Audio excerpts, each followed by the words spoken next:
వాళ్ళందరూ ఆల్రెడీ బాగా రెడీ అయి ఉన్నారు సార్. మేము లోపలికి వెళ్తామని అడిగితే వాళ్ళు వెళ్ళనివ్వలేదు. సో మేము కూడా ఇంకా పేషెన్స్ గా ఉండలేకపోయాం సార్. సో అక్కడే కూర్చొని మేము రిజిస్ట్రార్ గారి గురించి, రిజిస్ట్రార్ రావాలి, ఆయన వచ్చి మాకు ఒక సొల్యూషన్ చెప్పాలి. ఇప్పుడు నా డాక్యుమెంట్ తీసుకొని వెరిఫై చేయండి, వెరిఫై చేసి నాకు ఒకవేళ 1 year కంటే ఇంకా 1 సంవత్సరం ఎక్కువ పడేలాగా ఏమన్నా ఉంటే నేను చేస్తాను సార్.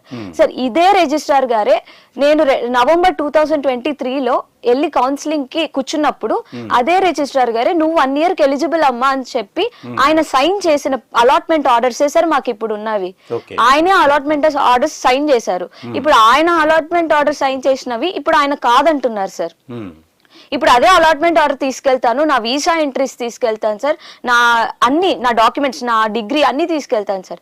ఏదైనా ఒక్కటైనా ఫేకో లేకపోతే నేను క్రైటీరియాకి ఎలిజిబుల్ గా లేకపోతే నేను 2 years చేస్తాను సార్. సో నేను ఇప్పుడు తీసుకెళ్ళినప్పుడు అమ్మ నువ్వు దీని వల్ల నీకు 2 years వస్తుంది అని చెప్తే నాకు సాటిస్ఫాక్షన్ ఉంటుంది సార్. ఆయన ఏం చెప్పట్లేదు సార్, అసలు కనిపించలేదు సార్. ఇప్పుడు మేము 4 రోజులు అయింది సార్ కూర్చుని, ఒక్క రోజు మాకు రిజిస్టర్ సార్ మా కళ్ళ ముందర కనిపించలేదు సార్.